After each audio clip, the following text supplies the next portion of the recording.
Ok, comenzó. Entonces, como les dije, ya ustedes saben cuáles son las reglas.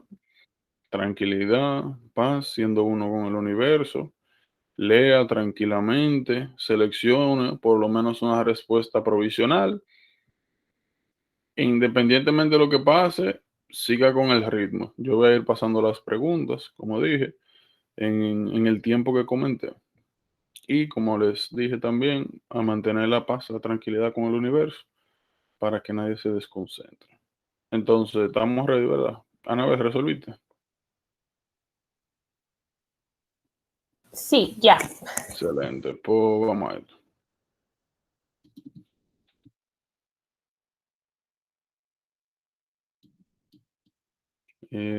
Ahí está. Y vamos comenzando ahora.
Pues sí, entonces, yo me imagino que por ahí ustedes tienen la secuencia a veces de bla, bla, bla, bla, bla. O sea, la secuencia de respuestas. Pónganmela por aquí. Lo pueden poner así mismo, de que A, B, C, D, E, E. O sea, la secuencia, por ejemplo, la primera, A, la segunda, B, la tercera, así, la secuencia. No tienen que poner los números. Bueno, ya si lo están haciendo así está bien, como ustedes quieren. Ok, la primera A. ¿Y Fernanda qué dice? O sea, pongan de ahora en adelante, de la segunda en adelante, pónganlo en secuencia, me explico. Van a poner, vamos a decir, la segunda A, la tercera E, la cuarta F, o sea, las letras una al lado de otra. O sea, no creo que haya necesidad de poner los números, sino pongan así la secuencia de letras y ya. Eh, Vamos revisando esta. La primera, ok. Ok. Mm, mm, mm. Me falta Emily. Ok, agarrar esto entonces. Seleccionamos simultáneamente. Ok, entonces la primera. La primera. Vamos a ver. Aquí creo que tenemos una muchacha que tiene anexo severo. Nosotros realmente todavía no hemos abordado acné como tal, no hemos entrado a dermato, pero nosotros vimos en vitamins algo relacionado con acné. Vemos algo relacionado con acné. En dermato nosotros vamos a ver cuál es la secuencia de farmacológica dependiendo de cada tipo de acné. Entonces, lo que nosotros vemos aquí es una niña, bueno, adolescente, que tiene acné severo, tanto en cara como en upper back.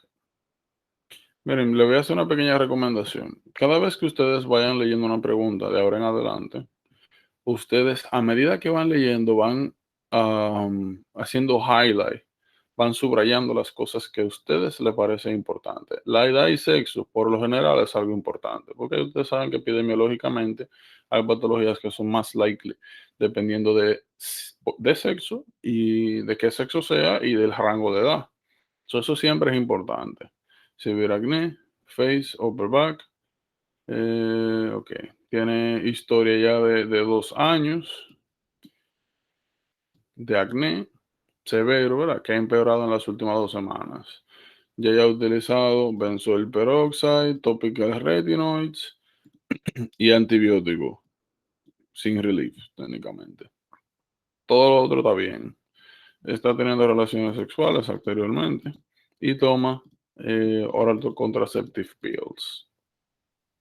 La última vez que tuvo la menstruación fue hace una semana y todo lo otro bien. Entonces, le enseñan acá el tipo de acné que tienen y le dicen, todo está normal. Le tomaron 2 muestras de HCG, prueba de embarazo, y están planeando iniciar con isotretinoína. Entonces, yo pregunto, ¿por qué? ¿Cuál es la razón de haber hecho esto?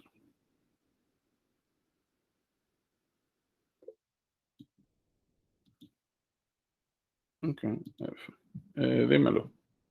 Aquí sería F. Anabel, vi la mano ahí, grita, no se Se preocupe. realiza la prueba de embarazo porque la isotretinoína es un medicamento teratogénico. Ok. ¿Recuerdan alguna de las características teratogénicas de la isotretinoína? ¿quién se acuerda de algunas de las características teratogénicas? O sea, ¿qué le pasa a una mujer embarazada que toma isotretinoína oral? Paladar hendido, cleft palate, algo que se llama aplasia cutis, que es que hay segmentos, como empató, que hay segmentos de piel donde no aparece, y malformaciones cardíacas.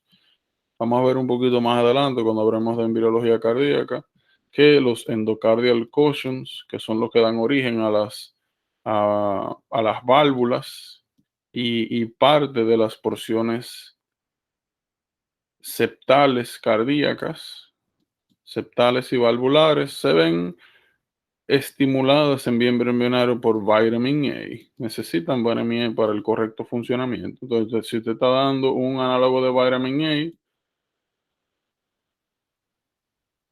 o sea, una sustancia que se parece a vitamin A, pero no es vitamin A, usted puede ocasionar disruption, ya sea de los componentes valvulares o septales, malformaciones cardíacas. Entonces, nosotros cuando estábamos hablando de vitamina, mencionamos vitamina A y dijimos que vitamina A se utiliza como tratamiento para dos patologías. Una de ellas era vía tópica u oral para acné severo, regularmente el tipo cístico. ¿Para qué otra patología utilizamos vitamin A como tratamiento? De hecho, hay dos patologías más. Ok. Vamos a ir llegando allá. ¿Alguien recuerda alguna otra patología que se trate con vitamin A? La rubeola o varicela se trata. Se mejora la enfermedad, o sea, los síntomas se alivian. No es eso, es measles. Measles. Y no es que mejora los síntomas per se, es que evita que se desarrolle la severidad, o sea, que se exacerbe. Por ejemplo, niños que le dan measles y concomitantemente tienen vitamin A deficiency, tienden a desarrollar complicaciones pulmonares y complicación al sistema nervioso central, lo que le llaman meningitis aséptica. Por ende, restablecer o asegurarse de que los niveles de vitamin A están normales en niños que están cursando con measles, en español sarampión, pues es bien importante. Así que sí, esa es una. Y falta otra, que es AML, Acute Myeloblastic Leukemia, específicamente el subtipo Promyelocític. Cuando nosotros entremos a hemato, vamos a ver un poquito más adelante que hay un tipo de leucemia que está clasificada en subtipos, que es AML, el tipo promielocítico. Cada vez que se encuentra, el tratamiento es análogos de vitamin A. Entonces, ya nosotros tenemos una idea de qué es lo que está sucediendo, cuáles son las cosas aparentemente más importantes. Y lo que nos preguntan es, siempre miren, la pregunta es esencial. Porque es técnicamente lo que nos va a permitir a nosotros identificar hacia dónde tenemos que enfocarnos. Which of the following additional intervention is most appropriate in this patient? Por ejemplo, aquí lo que nos están preguntando es, bueno, ya nosotros sabemos la historia, ya sabemos qué tiene, sabemos qué le vamos a dar, entonces, ¿qué hay que hacer antes de iniciar el tratamiento? Esa es la pregunta.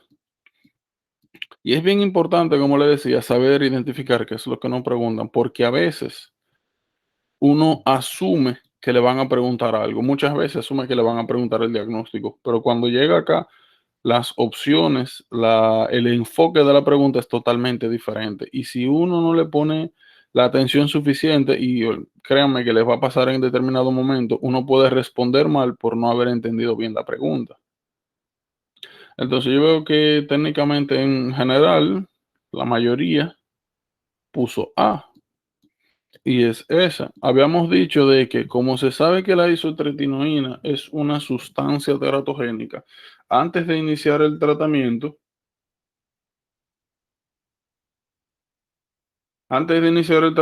hay que asegurarse de dos cosas. Primero, que no esté embarazada, sobre todo si es una mujer que se encuentra sexualmente activa, sexually active. Que verificar que no esté embarazada. ¿Se verificó todo bien? Pues lo segundo hemos mencionado cuando abordamos el tema de que no es suficiente tener un método anticonceptivo, hay que tener por lo menos dos mientras se usa análogos de vitamin A para el tratamiento, cuando vía oral para el tratamiento de acné. Por lo menos dos. Aunque ya ella tiene uno, necesita otro, sobre todo si le están reportando que es sexualmente activa. Y aunque le digan que no es sexualmente activa, nada más por si acaso. Por si, como dicen, se aloca un día. Uno de los grandes problemas y por los cuales hay que tener tanto cuidado es que recuerden que el vitamin A es un tipo de vitamina que corresponde al grupo de las liposolubles. ¿Y qué característica tenían las vitaminas liposolubles? Que a diferencia de las hidrosolubles, a excepción de B9 y B12, se acumulan en el cuerpo, se almacenan. Significa que si usted está tomando el tratamiento y usted queda embarazada hoy, no es tan sencillo de que me voy a dejar de beber apatía, ¿no? Ya esa isotretinoína está en su sistema y va a durar un buen tiempo en su sistema. Por ende, ya ese efecto está en riesgo de desarrollar malformaciones secundarias. La única que vi fuera de lugar es esta, tuberculin, skin testing. Miren, nosotros vamos a ver un poquito más adelante una serie de tratamientos que tienen como finalidad inmunosuprimir. Por lo regular, cada vez que usted da tratamientos inmunosupresores, hay que testear para tuberculosis, porque ahora cuando entremos a micro vamos a ver que tuberculosis se divide en primaria y secundaria. Y primaria es cuando inicialmente infecta la micobacteria por primera vez y se comienzan a formar granulomas. Habíamos dicho que los granulomas eran un sistema de contención del sistema inmunológico. Y habíamos dicho también que los granulomas necesitaban interferón gamma. Por ende, que necesitaban una constante estimulación del sistema inmunitario para mantener enclaustrado, en este caso, las micobacterias. Por ende, si usted comienza a administrar un inmunosupresor mientras hay un granuloma formado, pues este va a perder el estímulo para mantenerse y todo lo que esté dentro del granuloma va a ser liberado, en este caso tuberculosis. En pocas palabras, hay que tener cuidado cuando uno va a inmunosuprimir a un paciente de la razón ya sea el tratamiento de lo que sea, porque si ya está infectado por tuberculosis, lo que vamos a provocar es que se desarrolle tuberculosis secundaria, o sea, que comience a aparecer la sintomatología de la patología, que se reactive. Eso es bien importante. Aquí, este es la 2D, 2D, 2D, 2D. Ok, vamos a aclarar. Miren, aquí, ¿qué es lo que nosotros tenemos? Bueno, miren, algo que le iba a comentar. Por lo regular, ustedes van a ir desarrollando a medida que se enfrenten a preguntas, van a ir desarrollando sus criterios, sus estrategias, sus mañas, por así decirlo. Yo, pues naturalmente, le voy a ir haciendo algunas recomendaciones. Ahora bien, cuando se trata de métodos de estudio, cuando se trata de abordaje, usted tiene que desarrollar sus propias características. Si yo les hago alguna recomendación y usted considera que lo quiere probar, cree que le puede funcionar o usted no tiene un método todavía planificado, pues usted puede eh, probarlo. Pero hago esta aclaración porque a veces uno entiende que si alguien que te está facilitando la información te da un método, te da un mecanismo, a veces uno cree como que eso es ya y que no hay flexibilidad y no. Mi trabajo es darle estrategias, decirle más o menos que me ayudó y de ahí en adelante usted aplica lo que considere que sea mejor para usted. Regularmente cuando yo me enfrento a una de estas preguntas, lo primero que yo hago es leer la pregunta. Leer la pregunta me permite a mí identificar antes de abordar cualquier información extra hacia dónde debo enfocarme. Por ejemplo, aquí me dice, avoidance of contact with which of the following will most likely have prevented this patient's symptoms. Bueno, ya yo sé que lo que a mí me están preguntando es que evitar cuáles de estos es importante para que lo que sea que esté aquí no se desarrolle nuevamente. ¿Qué significa eso? Que en esta pregunta en específico, yo tengo cierta, luego de leer la pregunta, lo segundo que yo hago es leer las respuestas. ¿Por qué? Porque yo saber cuáles son las posibles sustancias que tengo que evitar, dependiendo de lo que yo vea acá en el cuerpo de la pregunta, es lo que me va a determinar cuál va a ser la respuesta. Entonces, eso es importante. Ya yo sé que cuando yo venga acá al paso 3 a leer y identificar las cosas importantes en la pregunta, ya yo tengo una idea concreta de qué es lo que voy a buscar, de hacia dónde me tengo que dirigir. Y eso me va a permitir a mí tamizar en qué es importante y qué no lo es tanto. Ya yo sé que antes de yo llegar aquí al cuerpo, tengo que identificar qué es lo que esa persona tiene y cuál es el trigger. ¿Ya? Y esa es la ventaja de tu leer inicialmente la pregunta. Que tú no vas a averiguar qué es lo que hay. Ya tú tienes una idea de qué es lo que está pasando. Tienes una estructura. Pero nuevamente así lo hago yo. La mayoría de las veces se resume a leer la pregunta y luego el cuerpo. Pero en particularmente este caso, personalmente, yo hubiese leído también las respuestas. En una ocasión regular, yo primero leo la pregunta, después leo perdón, o sea, la pregunta me refiero acá, el cuerpo, el desarrollo y luego las respuestas.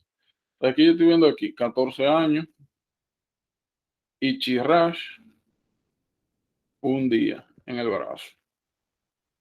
Comenzó con pápulas pequeñas, luego blisters, oozing. Oozing es como whipping, como que drenan algo, algún tipo de sustancia. Que puede ser pus o puede ser secreciones serosas o sanguinolentas. He has atopic dermatitis since age of 6 years, por ejemplo. Esto es importante. Cada vez que ustedes ven que alguien presente un signo de atopia, ya sea dermatitis atópica, eczema, asma, ustedes saben que todo ese grupo de pacientes tiene aumento de riesgo de desarrollar alergias, de desarrollar disregulaciones del sistema inmune. Eso es lo que nos dice, eso es lo que significa ser atópico. Entonces, es importante. Los vital signs también. Cada vez que ustedes vean cualquier tipo de patología y los vital signs estén normales, significa que es una patología local. Cada vez que ustedes vean que hay alteración de los vital signs, es una patología que tiene un componente sistémico, ya sea directo o a través de estimulación del sistema inmunológico. Entonces, lo que estamos tratando de hacer aquí es analizando cuáles son los diferentes tipos de información que usted se puede encontrar en una pregunta general y ir desarrollando como ese background de significancia de cada hallazgo.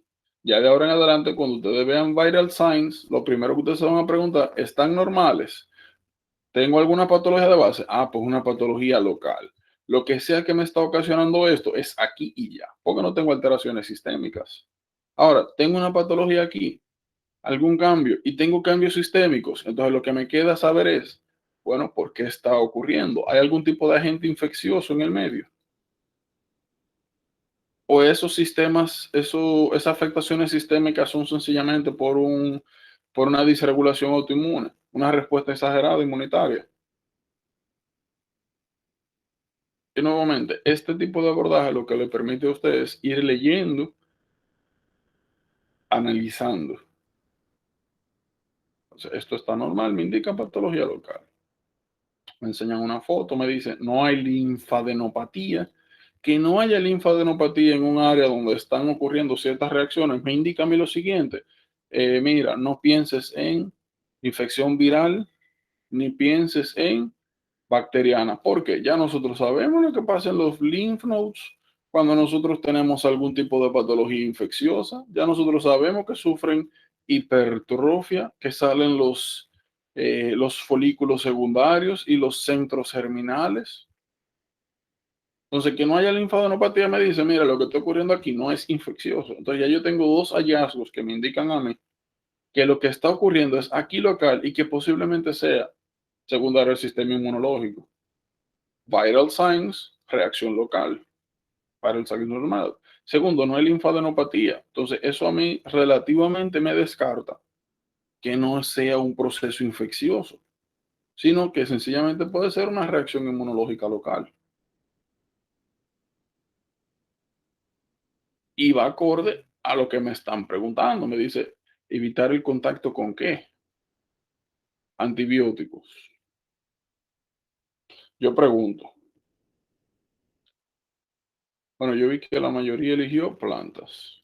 Entonces ya nosotros sabemos que el diagnóstico es contact dermatitis. Ya nosotros aquí estamos viendo el patrón lineal que nosotros habíamos hablado, que nos habla de que probablemente, aunque no esté aquí en la historia, que estuvo en contacto con alguna planta, con algún bush, haciendo hiking, lo que sea, o cortando, podando, como dicen. Entonces, yo les pregunto a ustedes algo.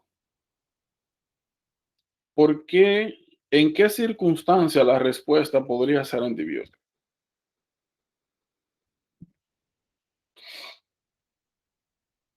¿Qué tú dices, Emily?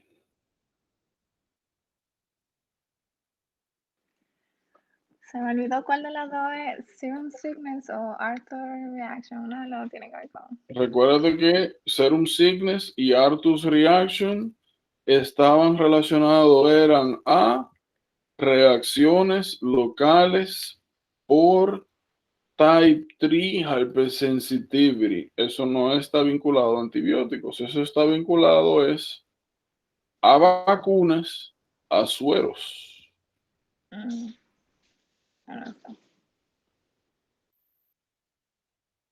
Y por si acaso, repito, ¿en qué yo debería de cambiar aquí en la historia, en lo que me presentan, para que la respuesta sea antibióticos? Les voy a dar una ayuda. Miren, cuando nosotros hablamos bueno, ya sabemos que lo que tiene dermatitis por contacto. Entonces yo pregunto, ya sabemos que contact dermatitis está ocasionado clásicamente por contacto con poison ivy, hiedra venenosa, que tiene urushiol. Eso lo sabemos.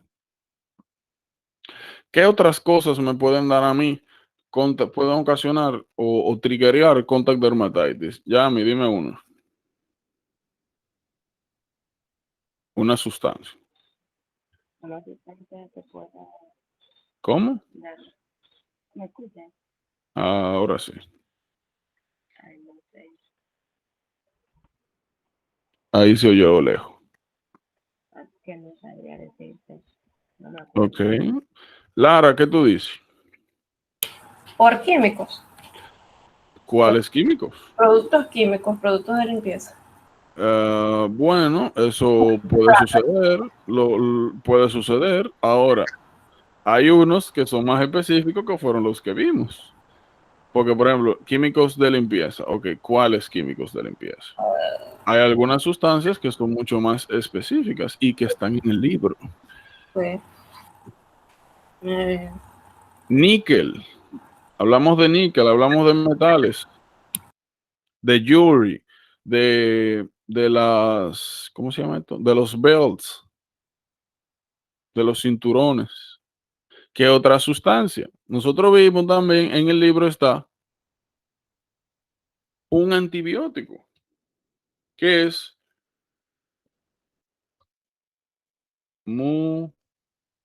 mupirocin. Mupirocin.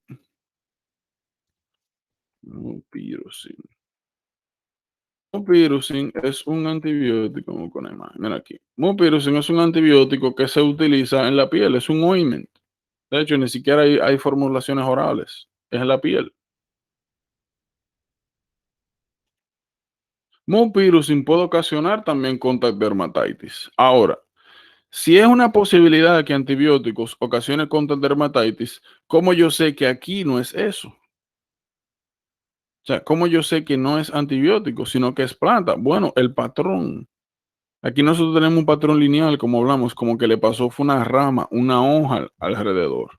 Si hubiese sido por antibióticos, primero yo hubiese tenido que tener una lesión donde la persona se puso localmente el antibiótico. Las lesiones vesiculares estuvieran alrededor de un sitio, porque cuando tú tienes, por ejemplo, una lesión, una cortada o algo en la mano o en algún lado de la piel, tú te pones un chin de crema en el área, tú no te lo riegas.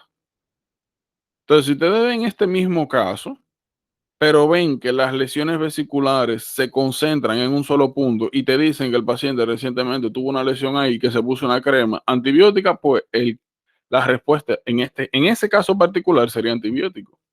¿Entienden?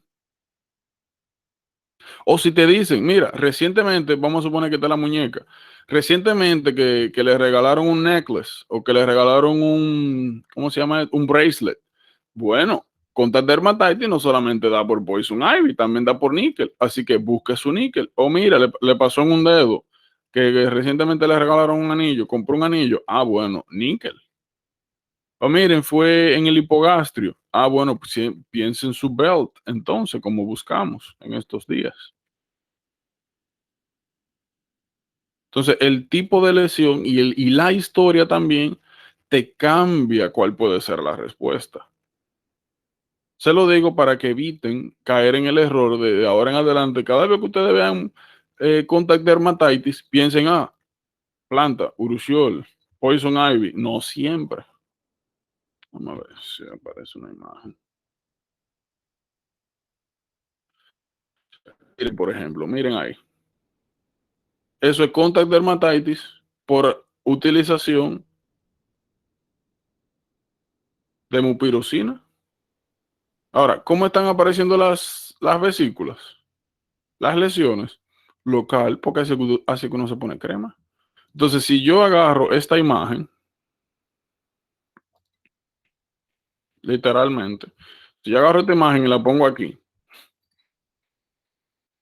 ya la respuesta no es planta, porque esta lesión no es característica de planta, este ya es mupirocina. O en cambio, si yo agarro aquí y pongo la imagen que le enseñé estos días, esta va a agarrar esta misma de aquí. Si yo agarro y pongo esta imagen aquí, ya no es ni antibiótico ni plantas. Ya es contact dermatitis, como habíamos mencionado, por níquel. ¿Entienden? O sea, me siguen. O sea, lo que yo quiero que ustedes entiendan con esta pregunta es que sí, la respuesta aquí era plantas, pero que hay más causas de contact dermatitis.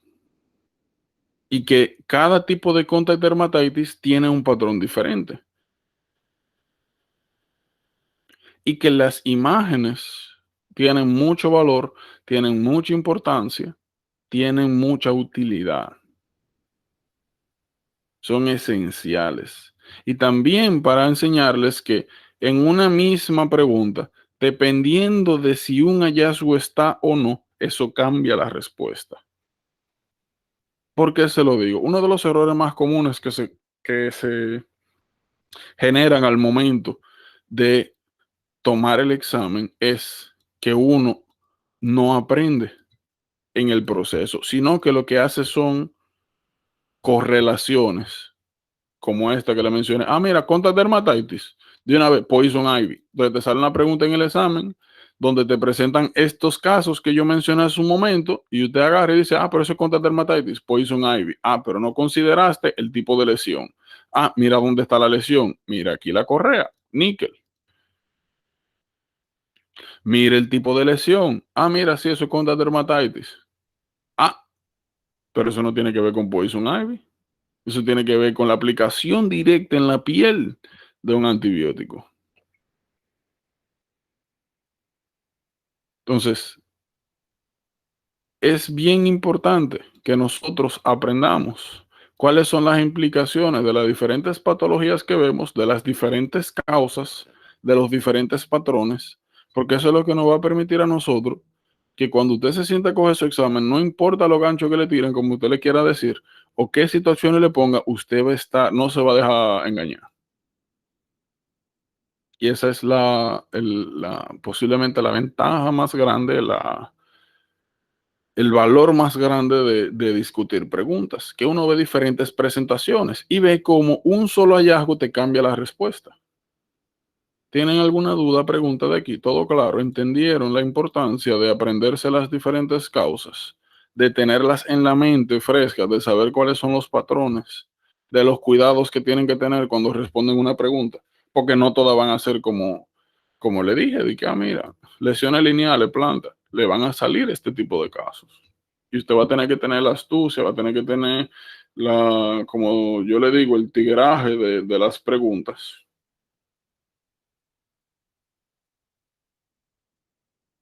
para poder resolver o para identificar qué es lo que está pasando. Entonces, todo claro. No tienen preguntas, dudas, por si acaso escribieron. No entendí, Lara. ¿A qué te refieres?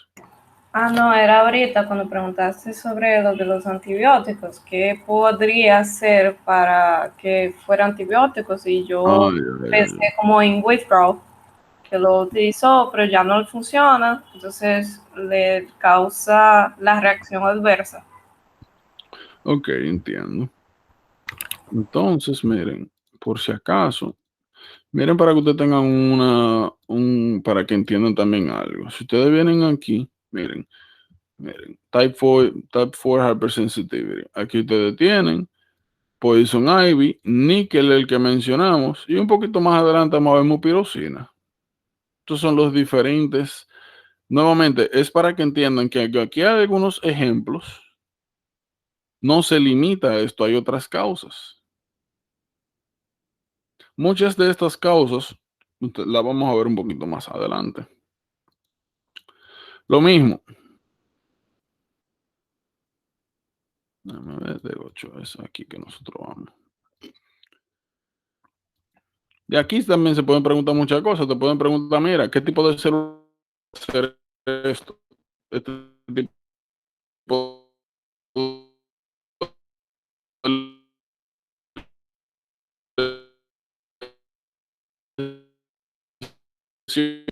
y así. Esta es la tercera. Vamos a ver acá, tercera. Ven. Se cortó todo lo que dijiste, Jordano. ¿Cómo? Bueno, no sé ¿Qué si fue dices? mi computadora, pero todo lo que dijiste al final se cortó. Sí, se cortó. Oh, ¿a dónde se queda? Bueno, ¿alguien más no escucha? Yo tampoco escuché. Oh, bueno, ¿dónde se quedaron? No, todo lo que tú dijiste. Ya. Lo último que dijiste fue que no se escuchó, no sé qué pasó, pero se cortó todo lo que hablaste, no se entendió nada. Pero ok, porque dije aquí de acá, eso. O desde ahí fue que no escucharon. Tú estabas hablando de Poison Ivy y Nickel. Ok, volví a preguntar, pero ¿estaban viendo acá o fue cuando estaba hablando aquí? Sí, ajá.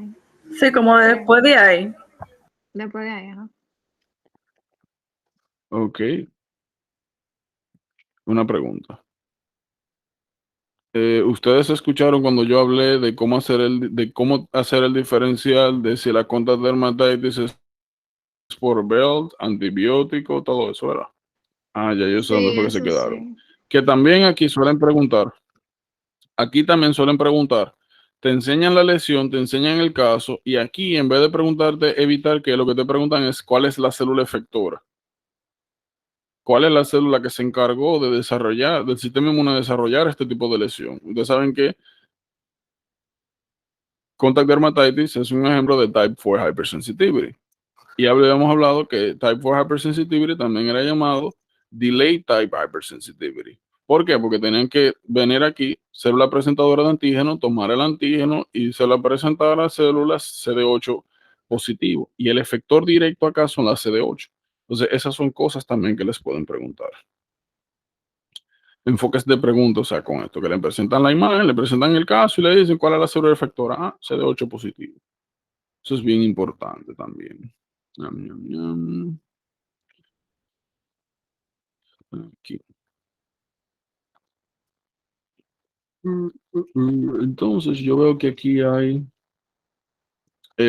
ok, pero sí, eso era. Aquí yo veo que la mayoría de las respuestas estaban, este es 3, estaba entre C, G, entre C, G, B, C. Ok, creo que había una también. 3. No. Así está bien. Bueno, la mayoría de las respuestas estaban entre B, C y G. Entonces vamos a ver qué es lo que es esto. Hombre de 69 años. Bueno, como siempre, ¿verdad? Pregunta. Which of the following is the most likely explanation? Nos están preguntando técnico de lo que se está presentando aquí. Ya yo sé que es lo que voy a buscar. 69 años, como siempre, importante. Lo trajeron al emergency department. He was found by police trying to break into the back of an office of a grocery store, claiming that he worked there. Ok. Entonces, lo agarró la policía. Él se estaba metiendo en un sitio, por la parte de atrás, diciendo que él trabajaba ahí. Y que se le quedaron los keys en su oficina. Luego dice, the owner of the grocery denied that the patient was employed there, but thought that he recognized him as a regular pattern. Ok, entonces, lo que él le está diciendo a la policía es que él se estaba metiendo al store porque sus llaves se le quedaron adentro. O sea, él estaba diciendo como que él era una especie de owner o trabajador. Ahora, el real owner de la tienda dice que él no reconoce a esa persona como ni owner ni trabajador, pero que sí lo ha visto varias veces yendo a comprar para allá. Eso es lo que nos está diciendo acá, ¿verdad? The patient medical problems include hypertension, hyperlipidemia, major depressive disorder. Ok, entonces la historia es siempre importante. Entonces él tiene hipertensión, hyperlipidemia, major depressive disorder, alcohol use disorder, and type 2 diabetes mellitus. Todo es importante cuando se trata de historia.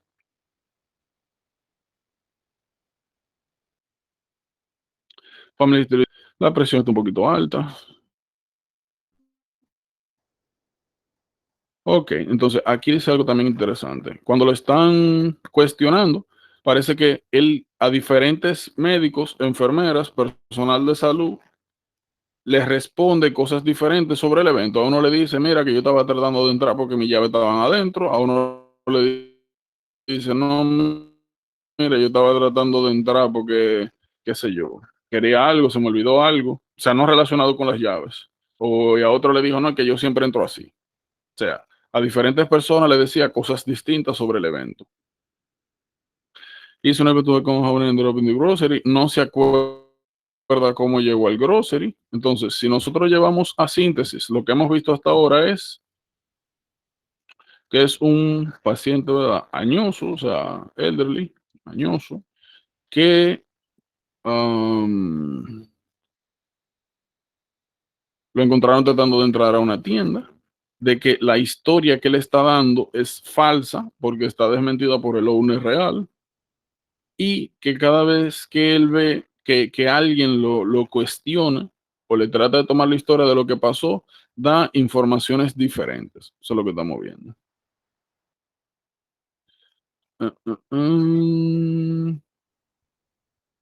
However, he does provide a detailed account for his job as an English professor. Even retiring Shakespeare, Macbeth. It does not appear to control his ability to recall event. Ok, entonces, lo otro que dice es que el paciente, a pesar de todo esto que está pasando,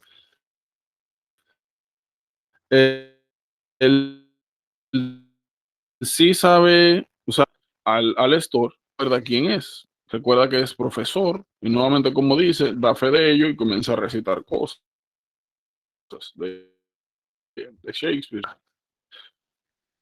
La memoria se divide en dos grandes tipos. Está la memoria anterógrada y la memoria retrógrada. La retrógrada, generalmente uno se refiere a este tipo de memoria a la memoria de cosas que pasaron hace mucho. Por ejemplo, lo que pasó, que si yo me acuerdo que comí en enero, o que yo hice en enero, o cuáles fueron mis planes en diciembre. La anterógrada es la de la llamada a corto plazo, lo que pasa ahora, lo que pasó hace un ratico. Yo me acuerdo de que yo hablé hace un ratico, yo me acuerdo cuál fue la última pregunta que vimos, cosas que pasan ahora. Entonces, lo que nosotros estamos viendo aquí es que él no tiene problemas con la memoria retrógrada, o sea, con los recuerdos de hace tiempo, pero sí está teniendo problemas con el conflicting information, con lo que ha pasado aquí, con la información reciente. Eso es lo que nos indica esto. Después todo lo otro está bien. Entonces, la pregunta aquí nos presenta Alzheimer disease, dissociative amnesia, Korsakoff syndrome, Machiavelli. Esto nosotros lo podemos, esto no es de step 1. O sea, no es importante para step 1.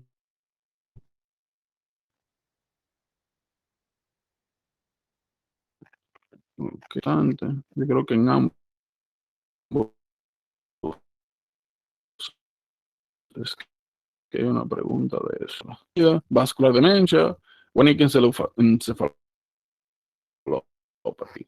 Entonces, nuevamente, nosotros lo que estamos viendo es una persona que está teniendo problemas con la memoria anterógrada y la memoria retrógrada está bien.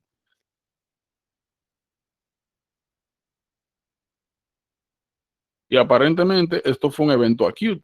Descartamos que es Alzheimer. ¿Cómo sabemos que no es Alzheimer?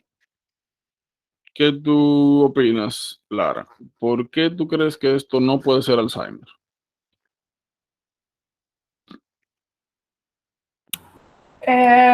Nuevamente, opinión, porque no Bueno, realmente, muchas. Sí. Muchas. Ah, es que está cortando de tu parte, pues. Ok, yo creo que por Alzheimer no es por el histórico que nos informa, sino que me refiero que como él le está diciendo que él como tiene lapsos de memoria en sí y Alzheimer no es tan característico esos lapsos de memoria de esa forma. Ahora, yo no sé, eso es por conocimiento general, pero no en sí no recuerdo el cuadro en sí de Alzheimer. Yo digo que es como episodios así amnésicos, pero bueno, no Alzheimer en sí. Ok. No, todavía no hemos visto Alzheimer, por eso te pregunto, ¿qué opinas? Mira, Alzheimer es una enfermedad neurodegenerativa progresiva, donde por el carácter progresivo nosotros vamos viendo a través del tiempo algo llamado cognitive decline, sobre todo, y también asociado a memoria. Es una persona que va pasando el tiempo, va perdiendo la capacidad de tomar nuevos recuerdos. ¿Qué sucede? Así también como se ven afectados los recuerdos nuevos, también en cierta medida se ven afectados los recuerdos pasados.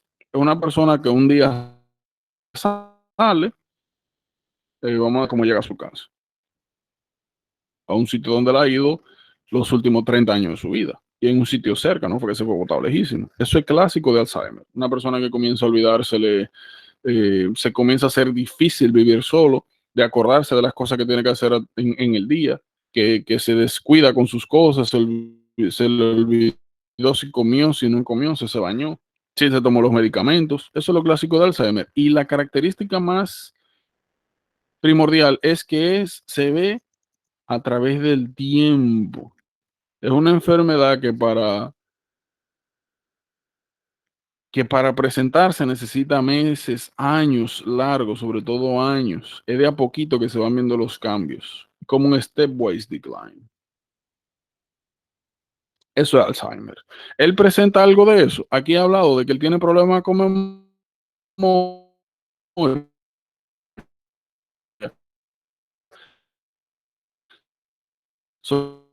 Giordano, se está cortando Todo nuevamente de describir quién. ¿En serio? ¿Qué es lo que está pasando aquí? Te ha pasado varias veces, lo único como que empieza de que tú paras y vuelve, pero no sé qué es. Déjame ver algo. Deme un segundo. Déjenme mover algo aquí.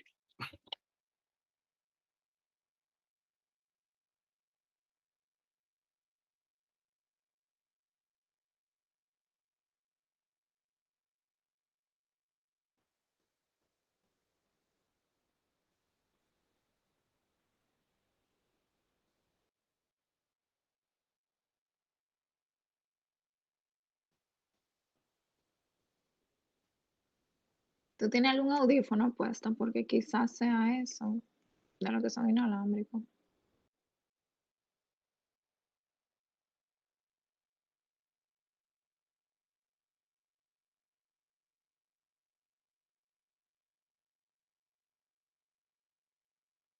Ok, ya.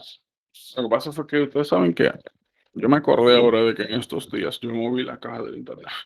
Entonces, eso era, pero ya resolví. Y de hecho estoy viendo aquí que la señal subió. O sea, me fijé ahorita que estaba en 2 barritos solamente, así que disculpen, ya no debería haber problema. Pero no me había acordado de eso. Ok, entonces como le decía, la característica principal de Alzheimer es que tú tienes afectación de la memoria reciente y de la memoria de la que le llaman retrógrada o de largo plazo. Aquí nosotros estamos viendo de que él tiene problemas recordando con lo que acaba de pasar, lo que acaba de suceder. Y en ningún momento él menciona que ha estado teniendo problemas con su memoria. Él no ha dicho yo estoy perdido. Él no ha dicho yo no me acuerdo cómo llegué a mi casa. No hay historia de eso, de un cognitive decline. So, Alzheimer no es. Dissociative amnesia. Miren, Tracing Global Amnesia, Dissociative Amnesia, nosotros lo vamos a hablar cuando entremos a temas un poquito más profundos. Son diferenciales importantes. ¿Qué si yo le puedo decir? Miren, en el caso de Tracing Global Amnesia, es alguien que literalmente de un momento a otro, de manera súbita, se olvida todo. Se le olvida quién es, qué hace, todo, no se acuerda de nada. Nada. De hecho, hay un,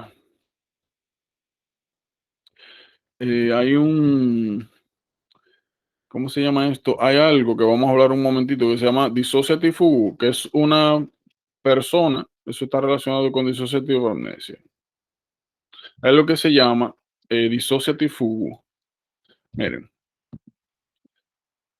dissociative fugue. Quizá ustedes lo han escuchado. Dissociative fugue. Miren, dissociative fugue. Vamos a hacer alguna imagen para hacer el contraste de ambos. Miren aquí. Dissociative fugue, esa es la imagen clásica. Dissociative fugue o dissociative amnesia es una persona que de un momento a otro se le olvida absolutamente todo quién es, dónde está, cómo llegó. Pasa de manera súbita. Pero aparte de eso, presenta algunos síntomas llamados despersonalización, que es que el paciente refiere que se siente fuera de su cuerpo, como que se ve si su cuerpo, como si su alma estuviese saliendo de su cuerpo, lo que le llaman esto, de que cuerpos astrales. Astral body, vamos a decir representation, vamos a decir, miren aquí, esta me gustó, esta imagen. Esta, como esto. Depersonalization, derealization es esto. La persona refiere que siente que está fuera de su cuerpo, que no está dentro de su cuerpo, que se ve desde afuera, como en tercera persona, como si fuera una película. Cada vez que ustedes de manera brusca, que no se acuerdan quién son, su nombre, dónde están, cómo llegaron ahí. Como mencioné, Transient Global Amnesia es que se le olvida todo de manera súbita. Eso más los síntomas disociativos, como mencioné, derealization, depersonalization, eso es dissociative amnesia. So, nada que ver, porque él no está ni presentando problemas con la memoria, solamente presenta problemas con la memoria a corto plazo, no con ambas, ni está diciendo que tiene dissociative amnesia. Vascular dementia. Vascular dementia lo vamos a ver un poquito más adelante. Él tiene la presión alta, pero regularmente vascular demencia se desarrolla cuando tú tienes la presión realmente elevada por mucho tiempo y tiene una progresión parecida al Alzheimer. No son eventos agudos, de que de un cambio a otro se te olvidó algo, sino que a medida que va pasando el tiempo, va disminuyendo su capacidad cognitiva. Eso nos deja a nosotros dos síndromes posibles, que de hecho sí son cosas que hemos hablado. Korsakoff y Wernicke. Nosotros habíamos visto que Wernicke y Korsakoff podían estar o separados o juntos, como el síndrome de Wernicke-Korsakoff. Nosotros habíamos hablado de que Wernicke se caracterizaba por, ¿alguien recuerda la triada de Wernicke? Nistagmo, oftalmoplegia, ¿y qué más? Confusión. ¿Cómo? Ataxia. Ataxia. Nistagmo, oftalmoplegia, ataxia. ¿Y Korsakoff? ¿Cuáles eran las características de Korsakoff? Confabulación. Aquí también podríamos ver confusión. Pero lo más claro es esto. Problemas con memoria también. ¿Alguien recuerda qué es confabulación? ¿Qué es eso?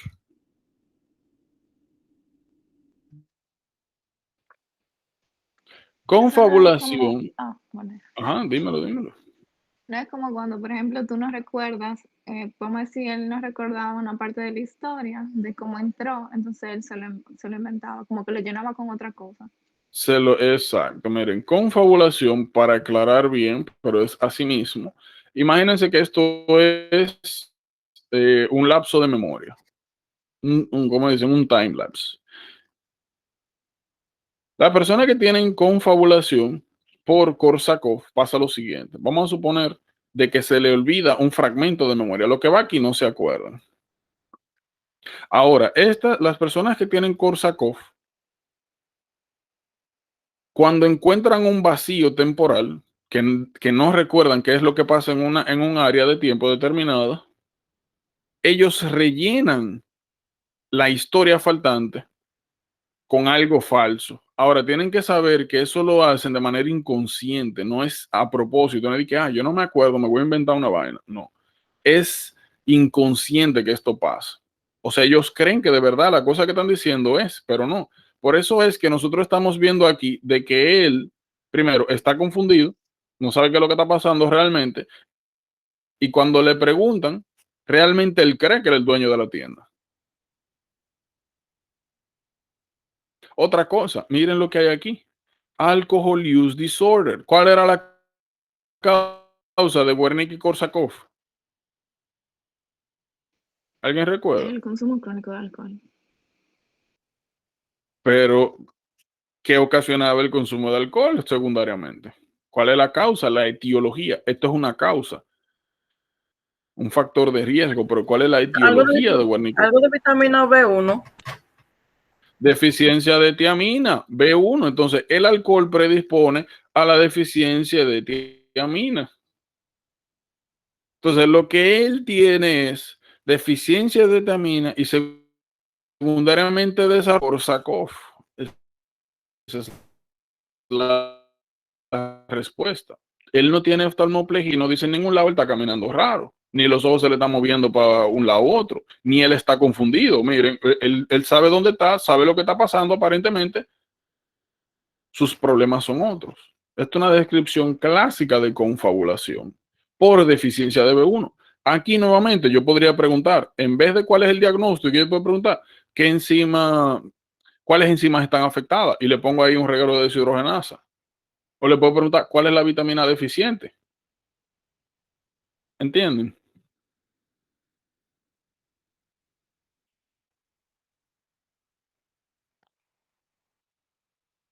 Comparten, o sea, entienden más o menos cuál es el enfoque de las preguntas, los cuidados que tienen que tener cuando responden. Nuevamente, aquí hay algunas cosas que no hemos visto, pero lo mismo, yo nunca le voy a hacer preguntas de cosas que no hemos visto.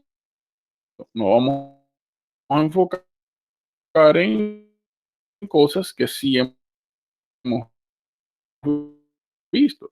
La naturaleza sospecha de que puede ser este diagnóstico. Lo que sigue es pensar qué es Wernicke encephalopathy, qué es Korsakoff syndrome, cómo yo los diferencio y luego compararlo con la historia que le están dando. Es el abordaje más correcto de las preguntas en general. Y usted lo contrasta con las cosas que sabe. Y nuevamente también, cada vez que usted ve este tipo de preguntas, aunque usted se sepa el síndrome, piense lo que está detrás. ¿Qué cosa es importante aquí? Alcohol.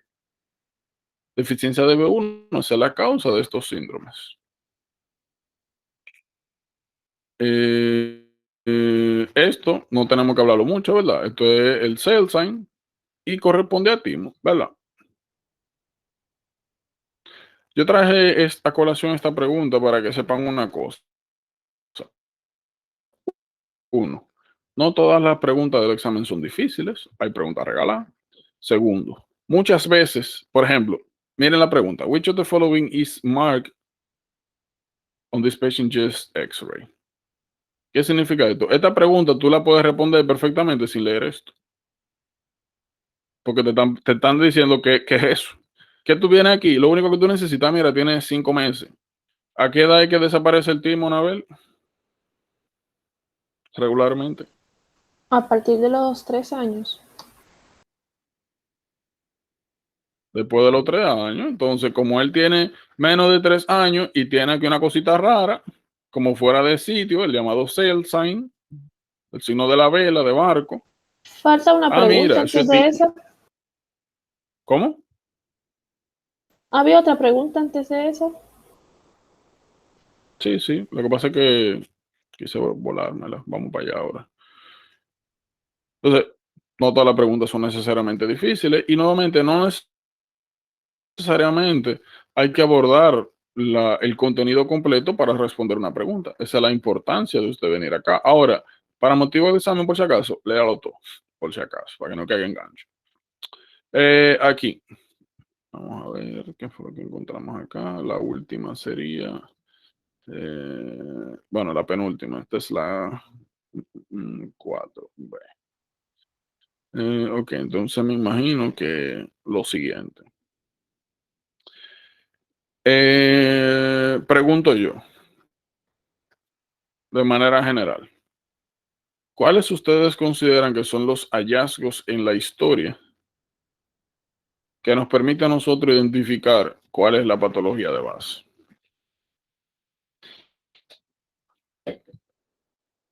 ¿Qué ustedes creen?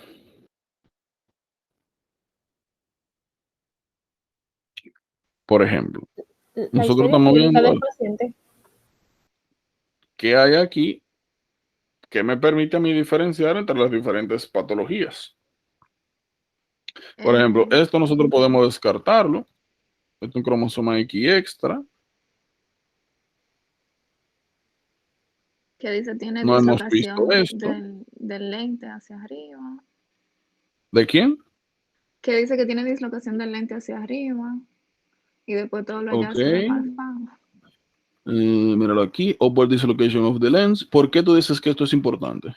Porque te deja diferenciar de homocistinuria. Ok. Homocistinuria versus qué? Marfan. versus Marfan. Ok, entonces, el upward dislocation, ¿en cuál se ve? En Marfan.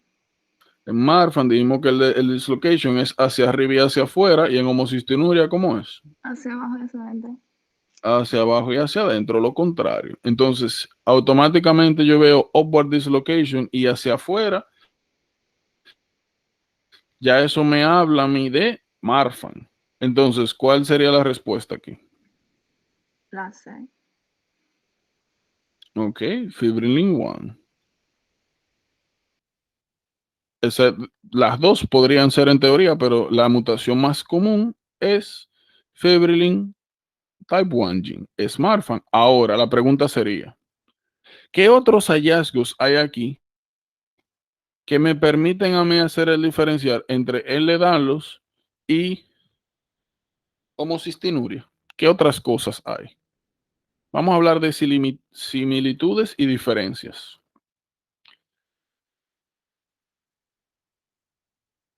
¿Qué otra diferencia? Ya vimos el lente. El lens dislocation es una diferencia. ¿Qué otra cosa?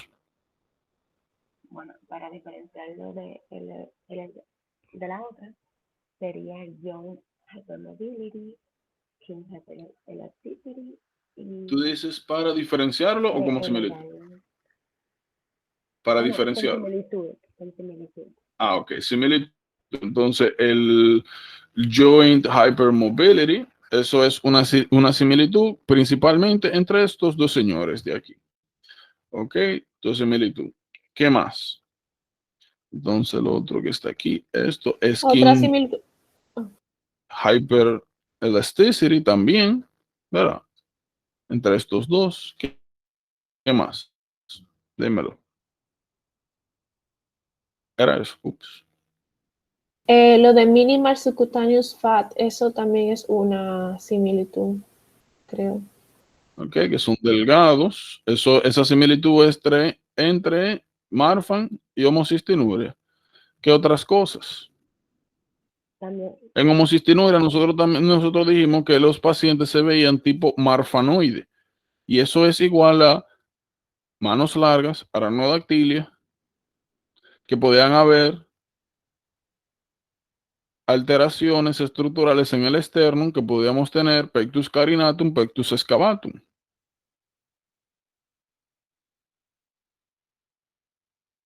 Cara larga, escoliosis. Yo les pregunto algo. ¿Qué ustedes podrían agregar aquí, aún con toda esta información, para que el diagnóstico se vaya hacia homocistinuria? ¿Qué única cosa ustedes pueden agregar aquí que diga, bueno, ya eso, que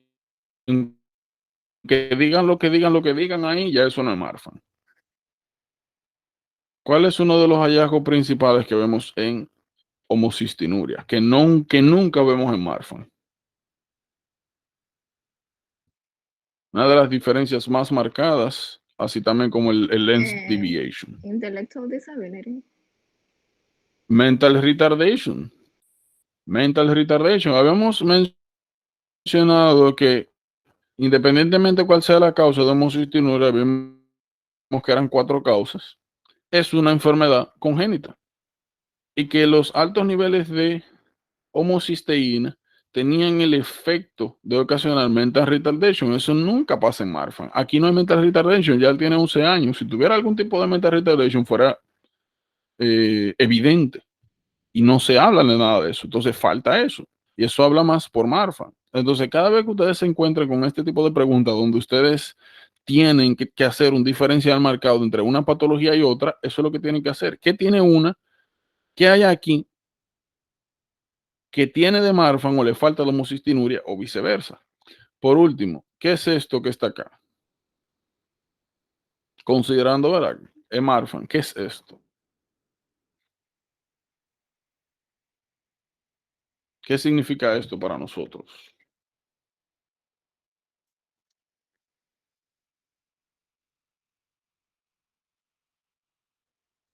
La mayoría de los pacientes por Marfan mueren por afecciones cardíacas. Creo que tienen es coartación de la aorta, si no mal recuerdo. Coartación, no. Bueno, hay Lo algo que en la aorta. desarrollan es, ¿cómo? El ¿Cómo? murmullo, no es por mitral prolapse. Exacto. Como, bueno, Anabel mencionó, ¿verdad? Que la causa más frecuente de muerte en Marfan es cardíaca, cardiovascular. ¿Cuál es la causa principal de muerte en Marfan? Disección de la aorta. Disección aórtica. Ahora, desarrollar malformación, alteraciones, sobre todo valvulares cardíacas. Una de ellas es mitral valve prolapse. Entonces, esto también habla de Marfan. No es característico encontrarlo en homocistinuria. ¿Cuáles afectaciones cardiovasculares nosotros vemos en homocistinuria? Afectaciones cardiovasculares en homocistinuria. ¿Cuál es la relación entre homocistinuria y sistema cardiovascular? ¿Recuerdan? Trombosis. Ok, strokes y myocardial infarction, sobre todo infartos al miocardio. Entonces, ambos tienen repercusiones cardiovasculares, pero de diferente manera. En Marfan, disección aórtica, mitral valve prolapse, y en homocistinuria aumenta la propensidad a daño vascular y a myocardial infarction. Entonces, nuevamente, si ustedes se fijan, yo traje esta pregunta porque naturalmente es algo que hemos discutido, son cosas que hemos visto, y para que ustedes vean, como le había comentado anteriormente, la importancia de tener en la cabeza disponible la información de cada uno de los aspectos clínicos patológicos de las diferentes patologías que vamos hablando. Y también para que me hagan un poquito más de caso, cuando yo le hago mucho hincapié en, miren, tienen que aprenderse esto, esto y esto, ¿para qué? Para cuando les salga una pregunta donde forcen este tipo de versos, puedan hacerlo de manera adecuada. Busquen el lens dislocation, busquen el mental retardation, que son las cosas que le permiten más fácil a ustedes hacer el diagnóstico diferencial. Entonces, estamos claros aquí con las preguntas y el abordaje general. ¿Tienen alguna duda, algo más que quieren discutir de acá o todo bien?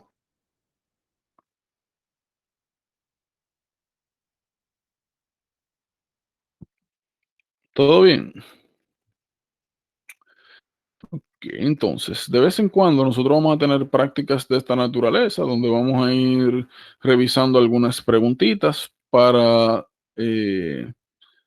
lo siguiente. Uno, que vayan pues viendo de manera práctica la aplicación de algunas de las recomendaciones que vamos hablando, que les sirva también para irse adecuando al, a la diferencia que existe entre ver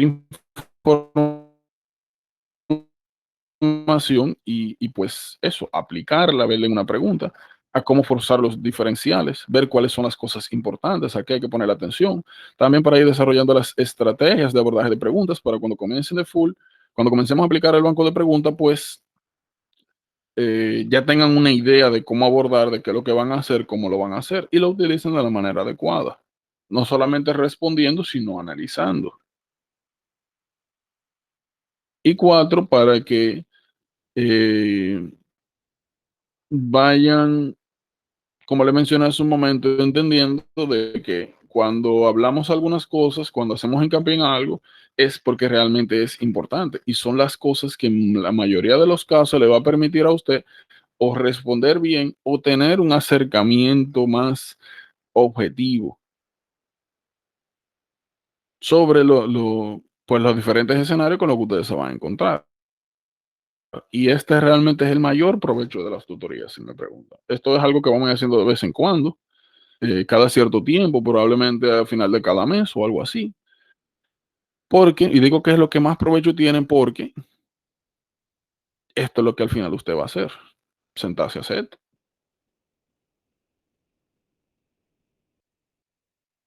De igual manera, también les digo, por si acaso, si alguno de ustedes ha comenzado a hacer preguntas o lo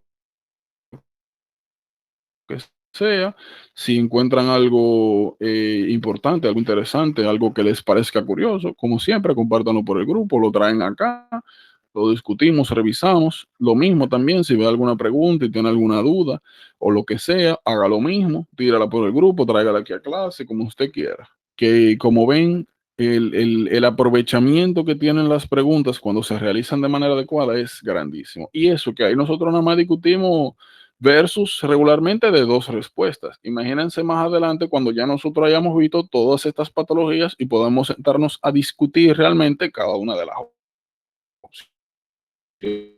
opciones. ¿Por qué esta sí, por qué esta no? Lo más interesante de abordar preguntas es que al principio, por ejemplo, estas preguntas que nosotros vimos quizá les parezcan relativamente fáciles, pero es porque nosotros solamente hemos visto algunas de las patologías que están ahí. A medida que nosotros avancemos y veamos los diferentes tipos de demencia, vamos a ver que al mismo tiempo que vamos adquiriendo conocimiento, de esa misma manera se va complicando un poquito más el asunto de responder.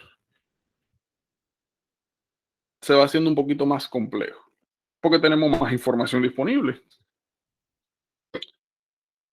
Entonces, miren, uno de los asuntitos que nosotros tenemos con el sistema inmune, ya nosotros lo hemos hablado, es que diferentes personas tienen en sus diferentes componentes celulares diferentes tipos de antígenos. Y eso nos da algunos problemitas o algunas consideraciones cuando hablamos de trasplante. Si tú tienes este hígado que viene de la persona A y tú se lo pones a la persona B,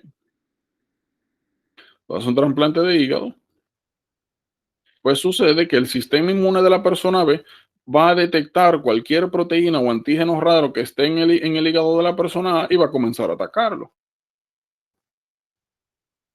La gran mayoría, bueno, hay diferentes niveles de inmunosupresión, pero todas las personas que reciben trasplante reciben también tratamiento inmunosupresor. Porque lo natural es que el sistema inmunológico de B comience a atacar a este órgano A. Aunque sea de una gente, es raro, no es tuyo. Y el sistema inmune ya vimos que trabaja así, reconoce lo propio, lo deja tranquilo, repara lo dañado y todo lo que es extraño o esté fuera de sitio, lo ataca. Sencillamente eso. Entonces, ¿qué nosotros tenemos que saber? Dependiendo de qué tipo de respuesta y en qué tiempo se desarrolle la respuesta inmunológica frente al graft, frente al injerto, vamos a tener diferentes patrones y, como dije, diferentes tipos de rejection. El primero que nosotros vamos a ver es el hiperagudo.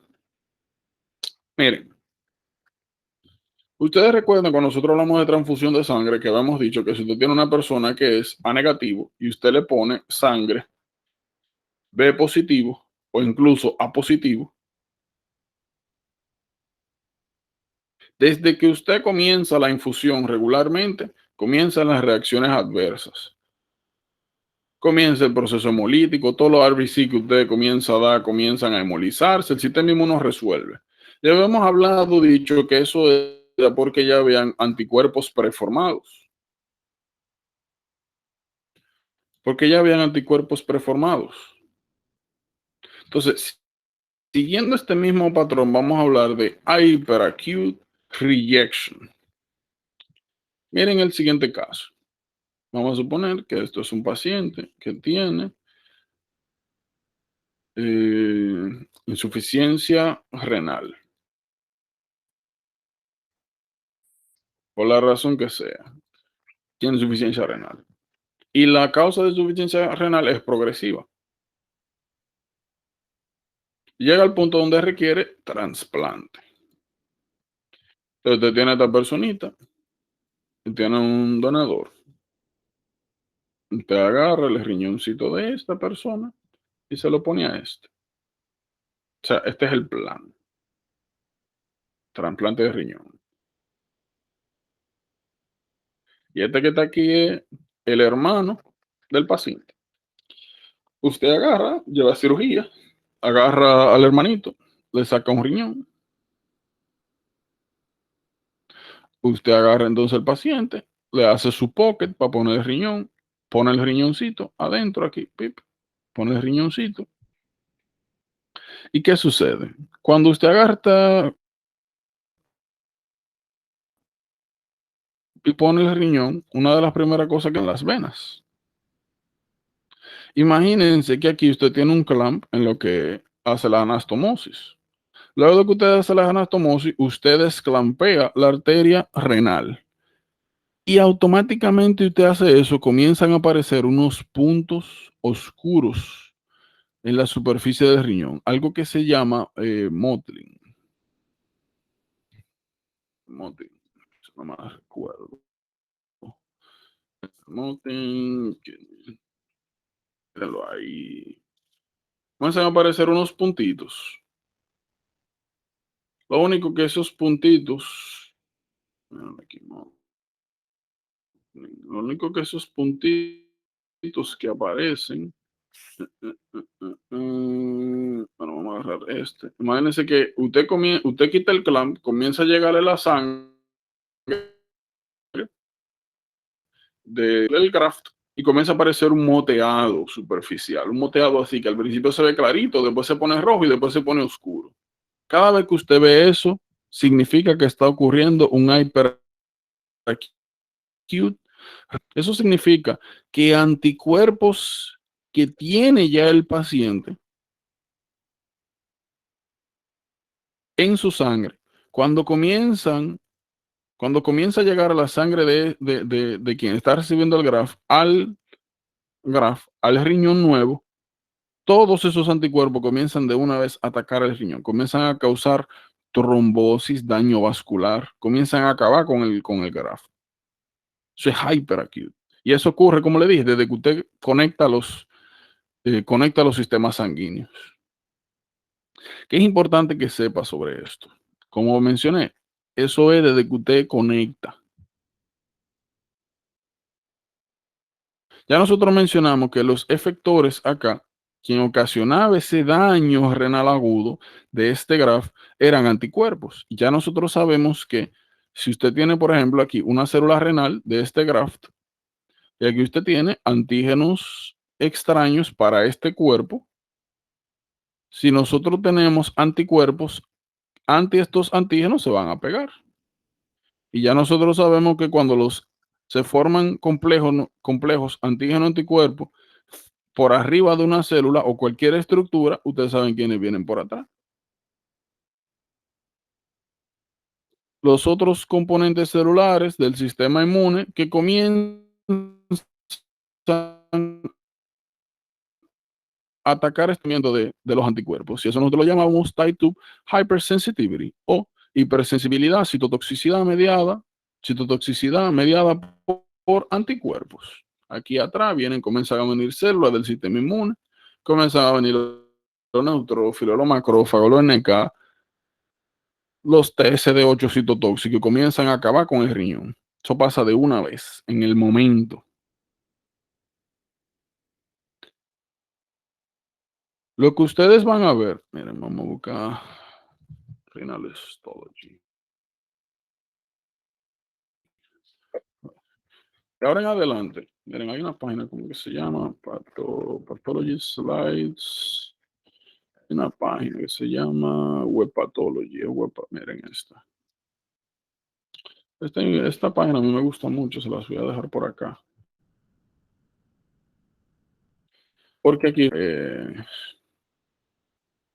slides de diferentes áreas. Cada vez que ustedes vean un slide o un hallazgo histopatológico anormal, búsquelo normal. Mira, esto lo que está representando es riñón. Ah, bueno, pues yo vengo aquí y me busco un riñón normal. Un slide de un riñón normal. Vamos a ver si vamos a resolver esto. Se busca un riñón normal para comparar, como siempre. Y te ponen uno al lado de otro. Está súper feo eso. Vamos a buscar este. Usted pone su riñón normal, su slide normal al lado del raro. Entonces, ¿qué es lo primero que nosotros estamos viendo? Normalmente aquí vemos que deberíamos de tener un espacio que es el espacio de Bowman. No me preocupa que lo vamos a ver en renal. Otras cosas. Lo normal es que aquí yo tenga diferentes tipos de complejos celulares. Y que yo pueda diferenciar, mire, esto es una célula, esto es otra célula, esto es otra célula, esto es otra célula. Y como dije, un espacio que aparentemente vacío, que el espacio de Bowman, donde ocurre el filtrado. Y esto es un glomérulo. Lo que yo estoy viendo aquí es que en el glomérulo, primero, me falta el espacio. Las células se ven alteradas. Y estoy viendo, miren este material aquí. Material proteínáceo eosinofílico. Todo eso que se ve como rojo fuera de sitio, miren, aquí también se ve, aquí también, aquí también. Eso significa que hay proteínas ahí depositadas. Quizás también esta puede significar que hayan clots, que se estén formando trombosis. Y no sería raro, porque dijimos que con el type 2 hypersensitivity comienzan a dañarse todos los lechos vasculares renales. Otra cosa, miren aquí, ustedes están viendo alrededor, miren que todos, vamos a ponerlo así, miren, todos estos, ustedes están viendo todos esos punticos. Yo creo que se los he comentado, pero cada vez que ustedes vean un tejido donde sobresalgan un reguero de punticos negros, por ejemplo, miren, todos estos son células y sus núcleos están ahí y no sobresalen como este grupo de punticos negros. O sea que estos puntos negros no corresponden a los núcleos de todas estas células, sino que eso corresponde a un grupo celular aparte. Cada vez que ustedes vean eso en un tejido, un reguero puntico negro regado por todos lados y que en algunos que otros lados forman como nidos, esos son white blood cells, células del sistema inmune. Ahí está pasando algo. Hay un proceso inflamatorio, en este caso, como estamos hablando de GRAF, el sistema inmune está atacando el GRAF. Es un infiltrado linfocitario. ¿Qué le va a dar el giveaway? Las características histológicas, la trombosis diseminada y cuándo aparece. En los primeros minutos, luego de usted darle blood supply. Ese es el hiperagudo. Fíjense, luego nosotros tenemos el agudo y el crónico. Fíjense que aquí dice de weeks a months y aquí de months a year. El cut-off value es 6 meses. Si luego de usted trasplantar un órgano, usted comienza a tener problemas con ese órgano, vamos a decir el riñón. Usted lo trasplantó y en vez de pasar lo que hablamos un momento, todo bien. Usted le da su terapia inmunosupresora y le da follow-up. Vamos a decir que a los 3-4 meses comienza a aumentar la creatinina, comienza a aumentar el boom. Esos son daños, o mejor dicho, estos indicadores nos permiten a nosotros identificar que algo está pasando con el riñón nuevo. Si eso pasa en los primeros 6 meses, luego del trasplante, es acute reaction. Si usted ve este mismo patrón y pasa de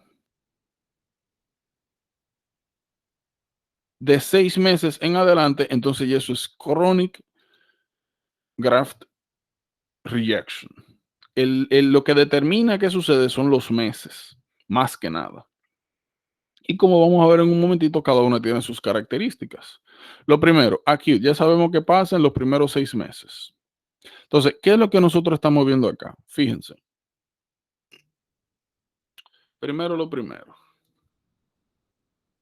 Como siempre, comparar. ¿Qué nosotros estamos viendo?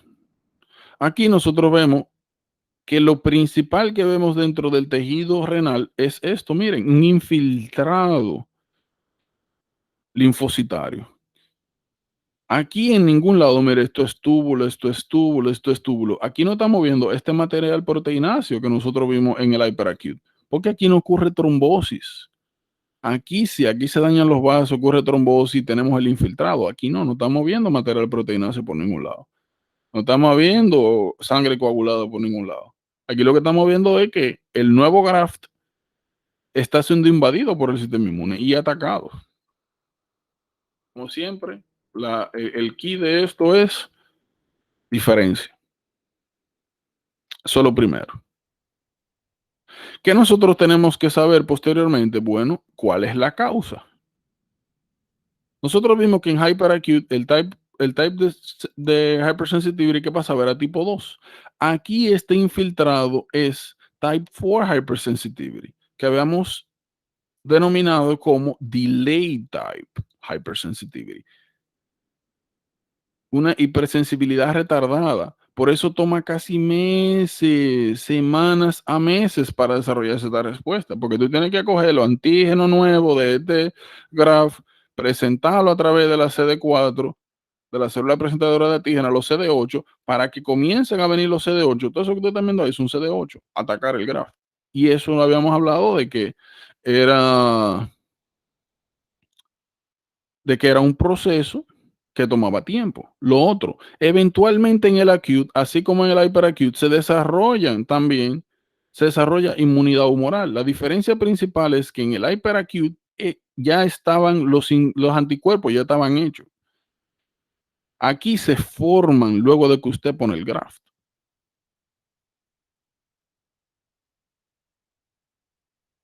Y lo más importante que ustedes sepan es los tipos de daño. Por eso le puse la imagen una al lado de otra. Que vean, aquí es un infiltrado y este infiltrado comienza también a dañar los vasos sanguíneos.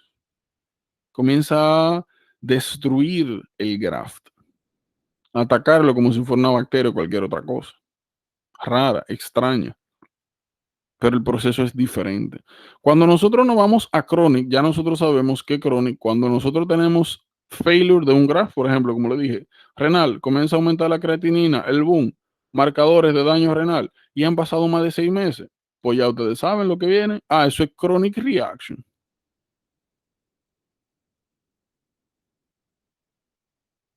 Chronic reaction. ¿Qué es lo que tienen que saber? Aquí hay para acute, type 2 hypersensitivity.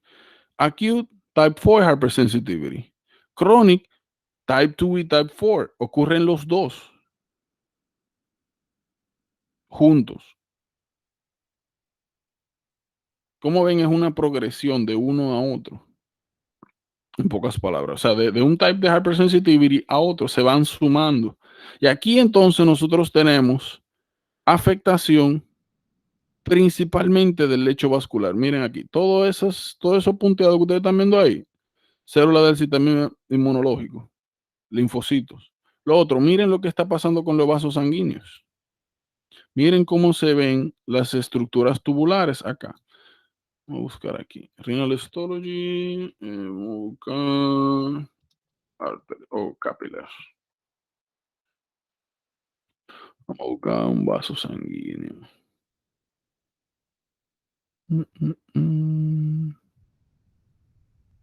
Mira acá. No me gusta mucho cómo se ve eso, porque parecen venas esos. Ok, miren, este me gusta.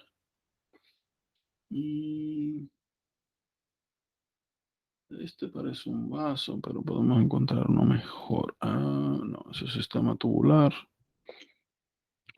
Miren, aquí se ve. No, Dios mío, no me van a dar una arteria. Mejor dicho, un capilar.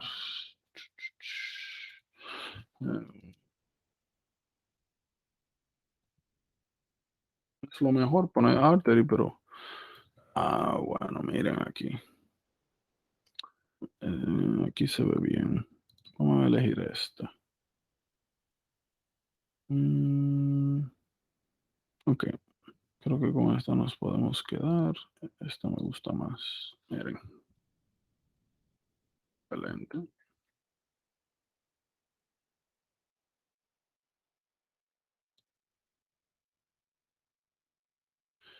Aquí, para que vean la diferencia y los cambios. Miren. Normalmente, así es como debería verse un capilar, una porción arterial dentro del riñón. Miren cómo se ve aquí. Normalmente debería tener lumen y normalmente lo que debería haber alrededor es sencillamente tejido conectivo. Ya. Miren aquí lo que se ve. Ustedes notan que se ven como si hubiese engrosamiento concéntrico, como si hubiesen muchos layers alrededor. Eso es fibrosis. Uno de los problemas más grandes que ocurren con el chronic rejection type a los grafts es que se desarrolla fibrosis vascular y como ustedes ven, el lumen disminuye. El lumen debería estar así amplio, grande. El lumen se pone pequeño, secundaria a fibrosis concéntrica, secundaria al daño del sistema y la estimulación del sistema inmunológico. Y eso causa eventualmente isquemia. Estoy quitándole la irrigación al sistema que fue recientemente trasplantado. Nuevamente, aquí estamos usando riñón como ejemplo, pero esto pasa en cualquier tipo de tejido donde usted haya hecho trasplante. Entonces, ¿cuál es el ejercicio mental que usted tiene que hacer? Lo siguiente. Hypersensitivity, Dios mío. Rejection, reaction. Bueno, lo divido en hyperacute, lo divido en acute y lo divido en chronic. Hyperacute pasa en minutos, luego de poner el graph. Esto pasa en los primeros 6 meses. El chronic pasa en los posterior a los 6 meses. De 6 meses a años. Aquí type 2 hypersensitivity. Aquí type 4 hypersensitivity. Aquí una combinación de 2 y 4. Los tipos de daños histológicos. Mira aquí. Los anticuerpos causan trombosis diseminada. Causan infiltración. Aquí, lo más marcado es la infiltración linfocitaria, que comienza a dañar el parénquima del tejido. Aquí nosotros tenemos daño por anticuerpos y tenemos daño también por infiltración linfocitaria, que ya vimos que causa fibrosis crónica alrededor del lecho vascular. Causa, aparte de daño directamente por el sistema inmune, daño por isquemia. ¿Ya? Es el gran resumen de acá. ¿Cuándo sucede? Uno que otro. ¿Cuáles son los diferentes efectores de cada uno? ¿En qué tiempo pasa cada uno? ¿Ya? Lo otro que tienen que saber es que dependiendo del tejido que esté afectado por el chronic rejection, se desarrollan cuadros sindrómicos bien interesantes. Cuando nosotros veamos cada uno de estos sistemas, vamos a ir viendo qué sucede. ¿Qué si le voy a poner de ejemplo? Vanishing Bile Duct Syndrome. Nosotros vamos a ver cuando hablemos de trasplante de hígado que una de las reacciones que suele pasar con el tiempo con ese nuevo hígado en su huésped es que el sistema inmunitario literalmente arrase, elimine el sistema de conductos biliares.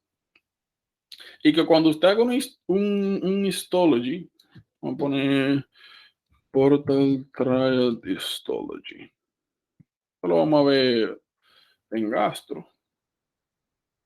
Pero cuando usted agarre acá y tome una biopsia de ese hígado que se trasplantó hace 1 año, hace 2 años, más de 6 meses, ya lo sabemos, va a aparecer que los conductos biliares, usted no va a encontrar conducto biliar por ningún lado. Y si usted no tiene conductos biliares, no puede eliminar bilis. Y por bilis usted elimina bilirrubina principalmente, elimina colesterol.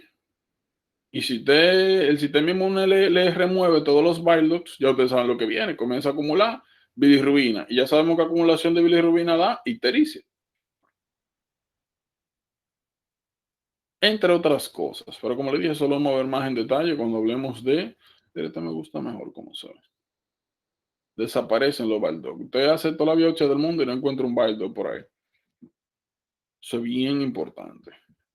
La última patología que nosotros vamos a ver aquí es bien interesante, que se llama graft versus host disease. Miren, graft versus host disease pasa cuando usted trasplanta o médula ósea o trasplanta un órgano que tiene cantidades elevadas de linfocitos. Sobre un ejemplo clásico, el mismo hígado. Pero es más clásico con médula ósea. Por ejemplo, vamos a imaginarnos que usted tiene este paciente.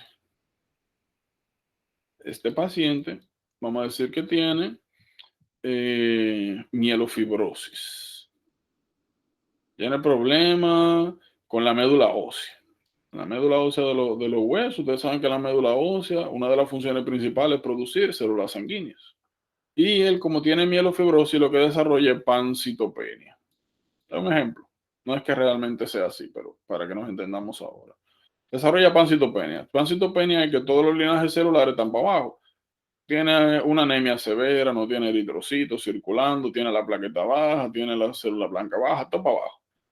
Uno de los tratamientos que usted puede hacer aquí es médula ósea. Usted agarra, quita toda la médula de todos los huesos, busca un donador y le da médula y lo mete aquí en el hueso. Ahora, esa médula es de otra gente. Y ya nosotros sabemos que la médula ósea, aparte de producir RBC, como mencionamos, aparte de producir plaqueta, también genera la célula del sistema inmunológico. La célula del sistema inmunológico. ¿Qué sucede? Imagínense que cuando esta médula nueva colonice todos los huesos, se distribuye y aquí comiencen a salir, pues, RBCs, plaquetas y células del sistema inmune. Imagínense que estas células del sistema inmune comiencen a reconocer al individuo nuevo, todos los tejidos del individuo como extraño y comienza a atacar todo. Eso es graft versus host disease, donde el graft comienza a atacar el nuevo host, sobre todo el sistema inmune. Clásico de eso, que aparezcan lesiones en la piel, gastrointestinal, diseminado, todo comienza a atacarlo. Y eso es lo que usted también da, graft versus host disease. Lo clásico, como le dije, que hay afectación multisistémica. Usted va a ver afectación del tejido hepático, y ustedes saben que jaundice, insuficiencia hepática. Va a haber afectación también, por supuesto, del sistema gastrointestinal. Diarrea, usualmente es una diarrea sanguinolenta.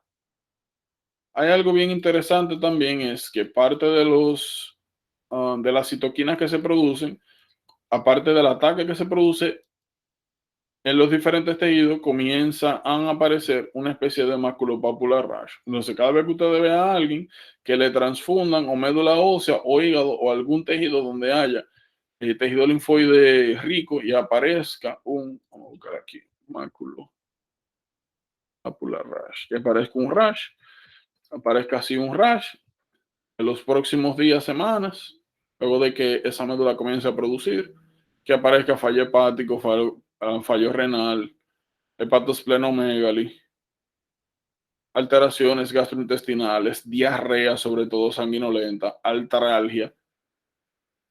Como le dije, afectaciones multisistémicas, busca su graft versus host disease. El tratamiento inmunosuprimido, como todos. Como todos. ¿Tienen alguna pregunta de los transplant rejection?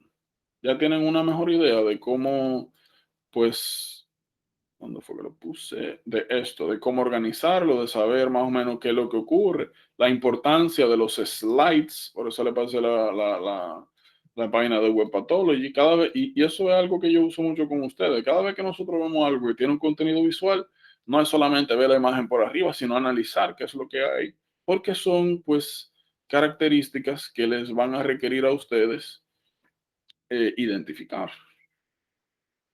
Y que van a ser necesarias. O lo van a poner a identificar estructuras o van a ser uno de los hallazgos de las muestras que le enseñan para que pueda hacer el diagnóstico y sepa qué está sucediendo.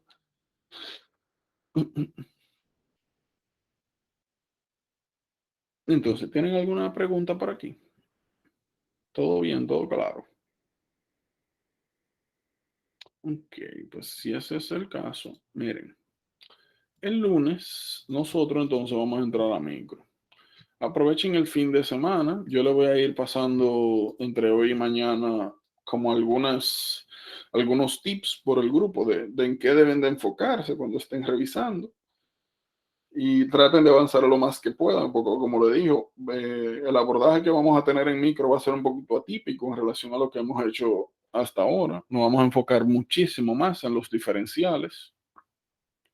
En las características generales, en los tips, como hemos visto, de qué ponerle caso, a qué sí, a qué no, cuándo sí, cuándo no, y abordar espectros patológicos, por ejemplo, neumonía, cuáles son las diferentes causas de neumonía, cómo diferenciar uno de otro, quizás hacer uno que otro acercamiento en el caso del tratamiento, si hay algo a considerar especial, y eso. Así que avancen todo lo que ustedes puedan. Que micro, aunque es un material denso, nosotros, por como lo vamos a abordar, no es que vamos a durar mucho ahí. Y por eso le digo, avancen lo más que puedan el fin de semana para que no lleguemos a un punto donde comencemos a abordar cosas que no llegaron a leer. Así que, nada, cualquier cosa, revisen, pregunten. El videíto, déjenme parar para yo